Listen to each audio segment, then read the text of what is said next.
The school board meeting to order this evening. Thank you all for joining us. I would like to invite everybody to stand for the Pledge of Allegiance, and the flag is in the rear. I pledge allegiance to the flag of the United States of America and to the republic for which it stands, one nation, under God, indivisible, with liberty and justice for all. I'd like to thank all of you for joining us this evening. First item for business is public participation and/or comments. Seeing none, we will move actually past the student council report. I'm sure that they are not going to be walking in this building for a couple of months. So we will go to the superintendent's report. Yep, so the first one that we're going to start with is we're going to provide an update on the new director of operations. We had a healthy pool of candidates for this position, which is good. Our leading recommendation is Mr. Dave Kapp. Dave comes with a lot of years of experience, actually over 20 years of experience in the operations field. So he actually started out in Madison area as operations and buildings and grounds, and now actually is supervisor of buildings and grounds in Sheboygan. So we are excited. It started with an interview panel of 15 people who made up of administrators, staff who are within the operations department or food service department or technology department. And then it went to a second round in which was made up of administrators and actually further individuals who would further report to that person as well. He was the lead recommendation. His references came back outstanding. Very highly recommended by all of his current supervisors, old supervisors, and the recommendation or the leading references that he provided. So we are very excited to have somebody with such great experience, especially when it comes to RFPs or requests for proposals, and then overall managing a budget of this size. He's familiar with that, and then also comes from an athletic background as well, so also has athletic activities knowledge, which is actually helpful when you are talking about needing to improve some of those sites or continue to maintain them. So we're very excited to have somebody with such great knowledge. So we welcome Dave Kapp upon approval. Do you know how big the pool was to start with? Yeah, we initially brought in 9 candidates. We started with 9 candidates. There were more. It was about 25 candidates in general in the pool. A lot of them, with various different degrees of experience. We brought in 9 for the first round of interviews. Any further questions? The only question that I had is I think I recognize his name as the same last name as Tammy Thompson-Kapp. Mm-hmm. Is there a relationship there? There is a relationship there. So actually, ironically enough, the candidate pool all had relations with somebody in the district.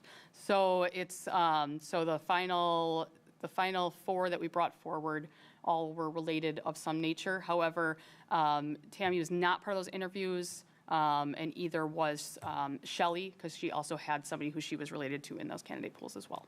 Shelley Bugney being HR. So yeah, he is a direct peer of hers. Again, no board policy is broken, and he reports directly to superintendent, which is me. So. All right, thank you. Yep.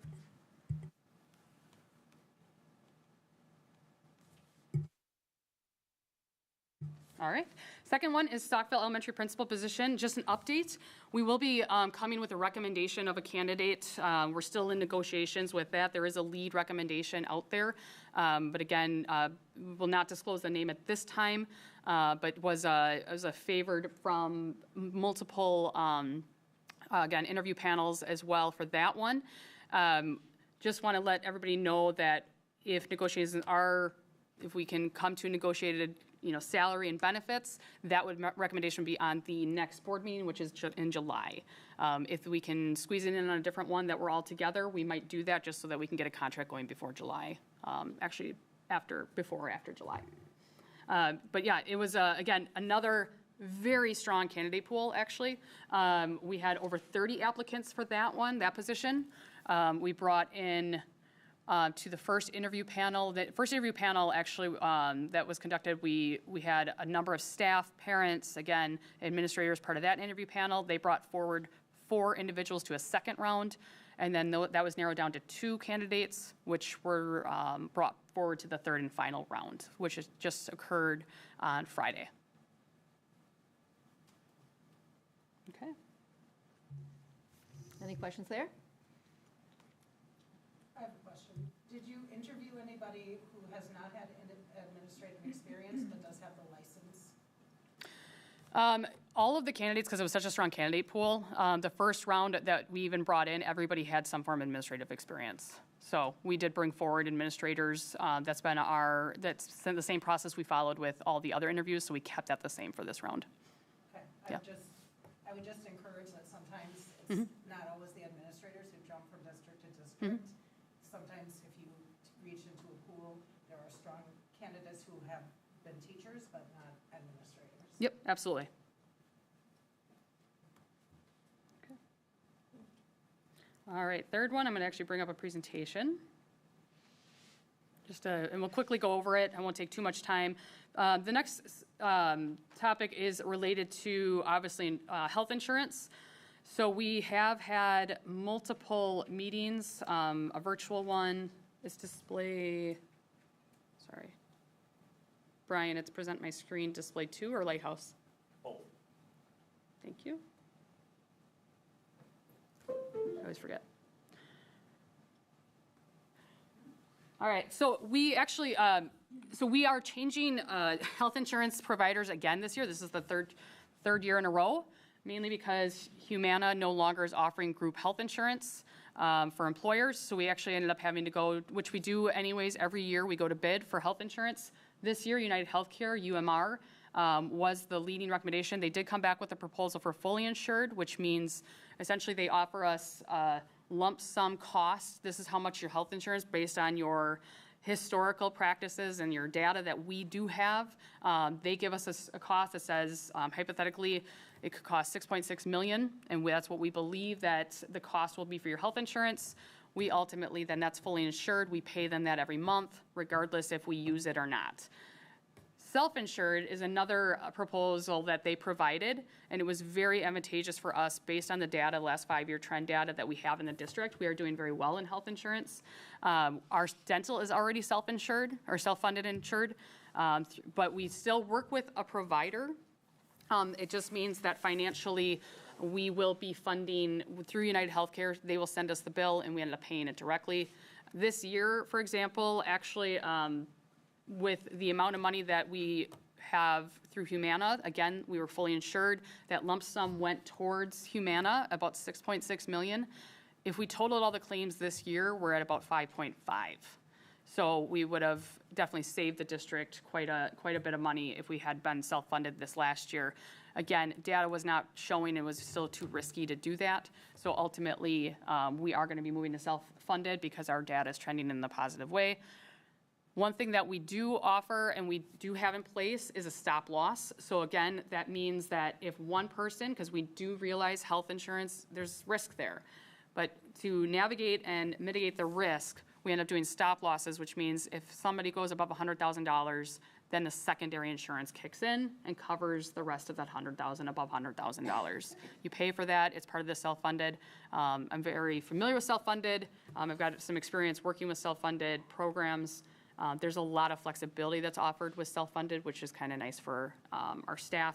This is the presentation that we did go through with staff. So we met with the secondary first at the high school, and then we went to the elementary during PD. And then I also hosted a virtual meeting and allowed questions, and then we followed up with emails. Our open enrollment period has passed. And that's we were actually a little bit late this year on open enrollment just because we were trying to navigate and get everything set up as best we could before enforcing that people had to make a decision about health insurance. So we still offer the 2 plans, which we'll go over a little bit. Again, both with United Healthcare. One is an HSA plan, and then the other is a co-pay plan. It is no longer an HRA plan because we're self-funded. We don't need that HRA portion. It's just funded, and we lowered the deductible, which we'll go over here. So just again, open enrollment was May 24th to June 4th. We actually transitioned this year for the first time ever. We no longer collected paper copies. We actually brought it all on Skyward. So it was really step by step by step. There were a couple glitches in the beginning, rightfully so. We're navigating a brand new program. And then also this is the first time that our employees had to actually make choices online. And so it was pretty successful. We had everybody but 2 employees make a choice on time and met the deadline. So that was much better than the year before, where we were, again, having to go through paper copy after paper copy and see who did not turn in their open enrollment forms and then try to navigate that and try to call them. So this year was much more successful. So we do allow the video, so I recorded the online presentation so that people could go back and reference it if they wanted. That also provided steps on how to get Skyward. Eligibility, this is just a reminder to all staff obviously what type of FTE they need to qualify for benefits. And then when does everything, obviously, when can I expect this to actually hit my paycheck so that they are aware, because there has been some changes with that in the last 3 years. If it's the first, second, or all paychecks, we did, starting this year, equalize health insurance over every paycheck, which has been received pretty well. That way the paychecks are more consistent and you don't have one that you're taking a lot more out of versus now it's just consistent across the board. Cash in lieu is still there. We're still doing $4,000 prorated. So if it's somebody's a 0.8, they would get $3,200. They could still get dental and vision, which actually was not really well advertised or known throughout the district. So that was helpful, a lot of positive feedback on that one. And then terminology and information. There was a lot of information about what is self-funded, what does this mean, what does this not mean. So it was really helpful, I think, and I think it went over very well to know the definition of what is self-funded. It does not mean that we get to pick and choose per employee of the district who does what and who gets what. It's a plan that we create as a district. We are still in compliance with all the federal and state regulations, and we have the plan options as we did historically. So it's, again, it's really a means of employers pay for claims out of pocket versus fully insured United Healthcare or Humana would have paid for them instead. So it's a financial means. Health insurance, kind of went over this, but we offer the copay plan again and the high deductible HSA plan. Copay plan, it did go, the deductible itself is $1,000, $2,000, which means ultimately after that we are looking at 100% covered by the plan.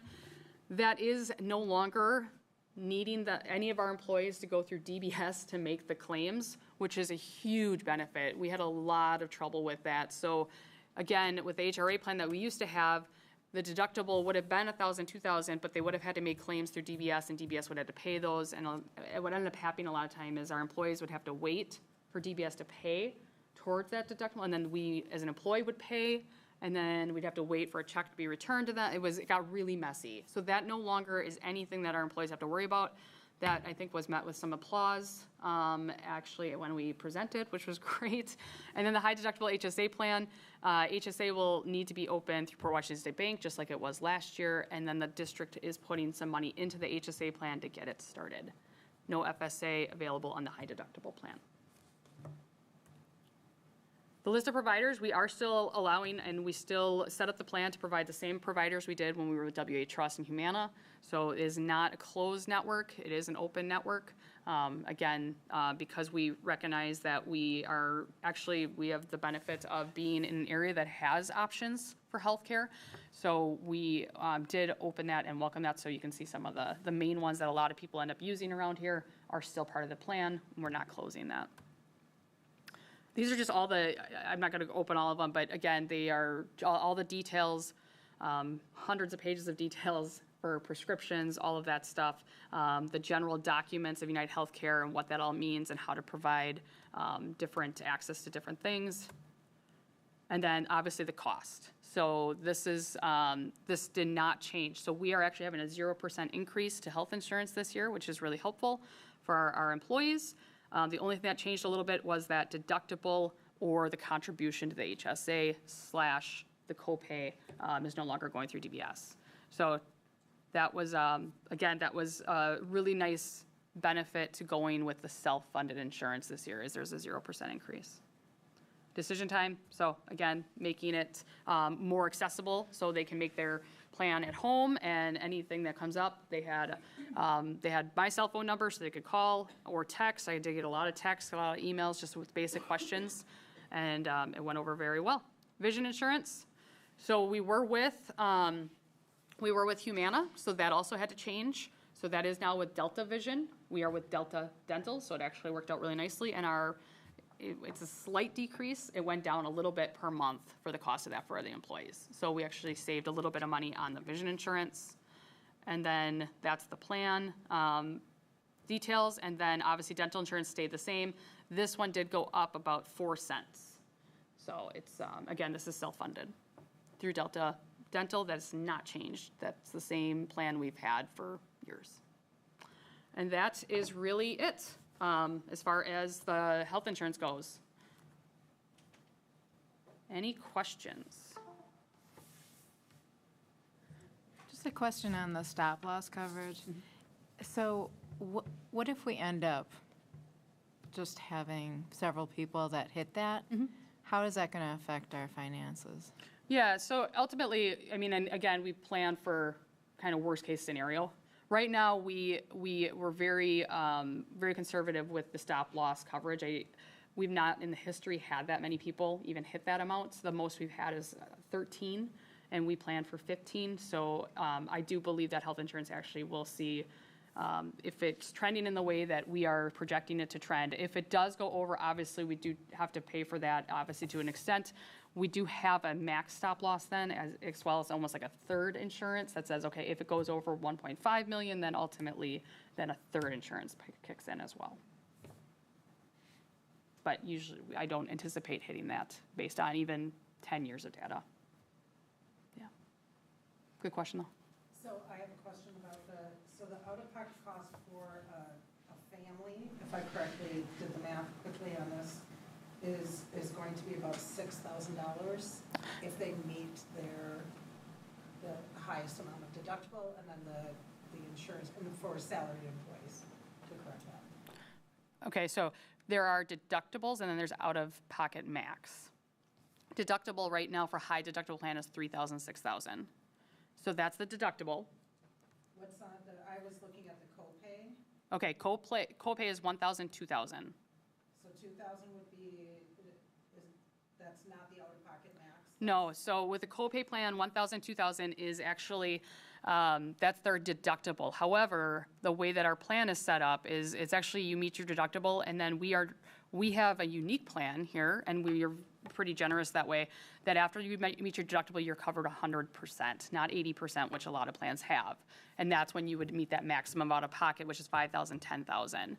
So right now we have, you meet the deductible at $2,000, and then it's covered 100%. The only thing that's not included in that, though, are copays. So if you still continue to go to the doctor, your copays, like that $35 that you pay to go see the doctor, that's not included in the deductible or maximum out of pocket. You continue to pay that. Again, even at, let's say you went to the hospital 5 times and the $200 copay, you wouldn't be hitting your maximum out of pocket.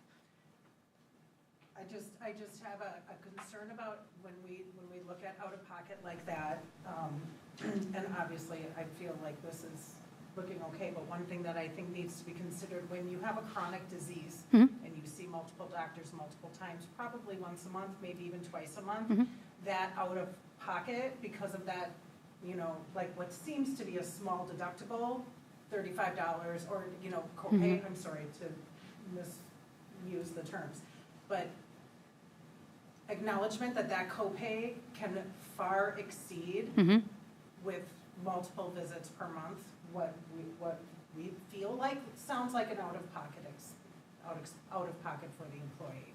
And so to clarify that then as well, that is why we offer the HSA plan as well. So HSA has no copay. So it's a little bit higher deductible, and then but it has no copay. Right. So there's options. So when you have something like anything chronic, I highly encourage our employees to take a look at both plans and calculate it out the best you can, because also the high deductible plan is much lower premium per month. Okay. So it's also a matter of calculating, putting all the premiums together, Yep. And then if you do have a chronic something, let's say you're seeing the doctor 3 times a month, which is not unheard of. I mean, that's actually pretty good if you have a chronic thing. You want to calculate your copays and make sure your copays and the prescriptions, because prescriptions and copays are covered under the HSA. Okay, In the so per there's an included. option for There's people. options. There's options, and that's why there's 2 options. And we just started that last year because of that very reason. So HSA plan is a much different plan, and it's a little nerve-wracking because it's change, right? And we're not used to that here. But there's options, and I'm not saying that that's just the right move for anybody with a chronic. That's not what I'm saying, but it would be something that you evaluate. And that is something that we also try to help navigate each employee. So they would call me or Tom Ross from ANSA and say, here's my condition, here's what I got, and they would go over the bills from the last year, and then they could calculate which plan is probably more beneficial for them financially. Okay. How much are we contributing for the HSA for the high deductible? We are doing 1,000, sorry, you know what, I have it right here. I just want to make sure that I don't misspeak.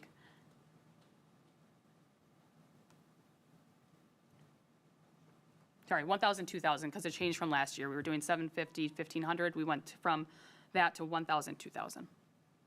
That's for the HSA. Yep. So that goes in their account. It's split into 2 payments, one in September and one in January. And they can also contribute their own, pre-tax. How will this affect, are you going to have to accrue at the end of the year for our closing our books? Because obviously you could still get invoices past the end of the year. Yeah, so right now, like, so the weird, not weird, but the interesting thing, like right now, we're not going to get invoices for a while. So we are still taking that money out of our accounts and to make sure that we have a fund there to offset those invoices that come at the end. And that happens every year if we're even fully insured. Because there are certain things that aren't covered or are covered, and then we have to navigate that. But under fully insured, usually that is a little bit mitigated because it goes through United Healthcare, Humana fully insured plan. We're just taking that on under ANSA and United Healthcare. It's kind of just shifting from July to June, but then accruing them, yes, back.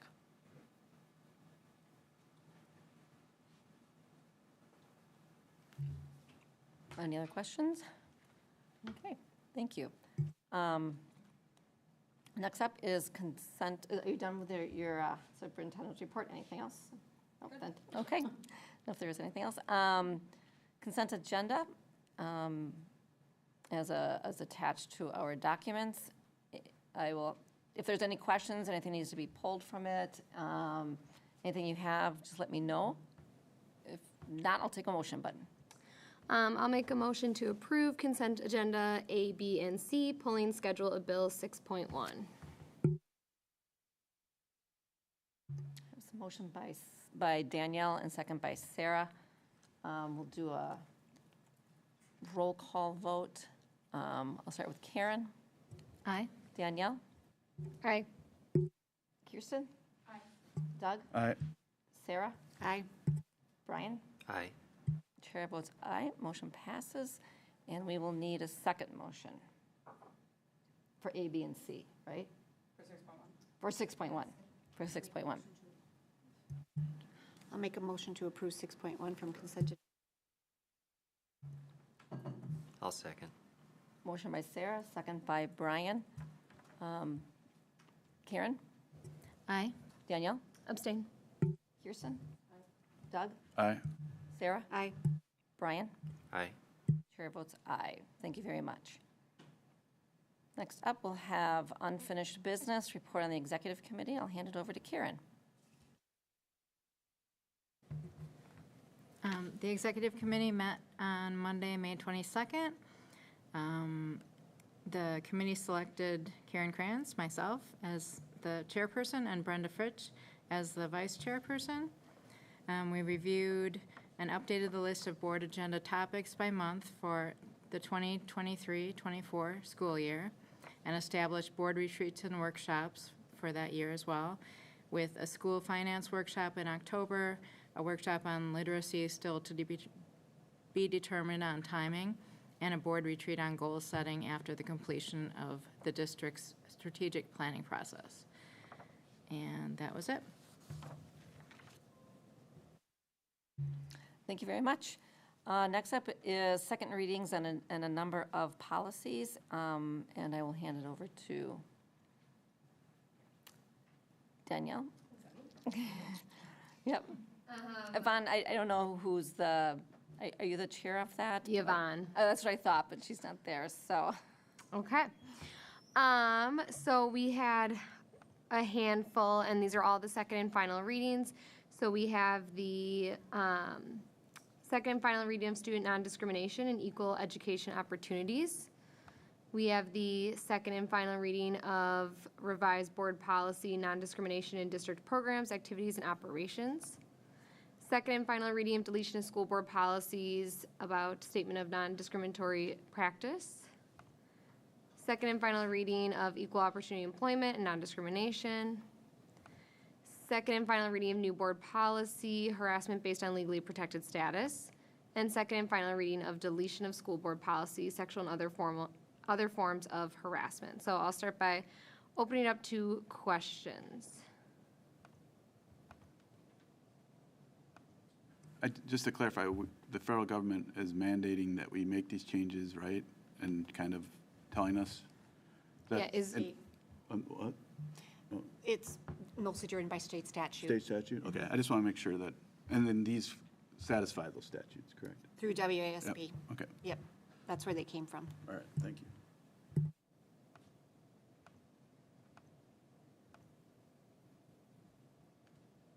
any other questions? No. Okay. And then I thought Brian was going to clarify on some of the administrative guidelines, because we have student, employee, and administrative, right? Yes, but those, yeah, but the ones that people have had questions for don't apply to these administrative guidelines specifically. Oh, okay. They're still being revised, they're still being looked at, and there's still, so those questions will come at that point in time. Okay, So, yep, perfect. yep. Okay. Well, then I will take a motion to approve. Do we have to go through each one and approve individually? Yeah, okay. Okay. Motion to approve on the first one, which is revised board policy 2260. Second. We can voice vote all these, right? Voice, all in favor? Aye. Aye. All opposed? Ayes, carry.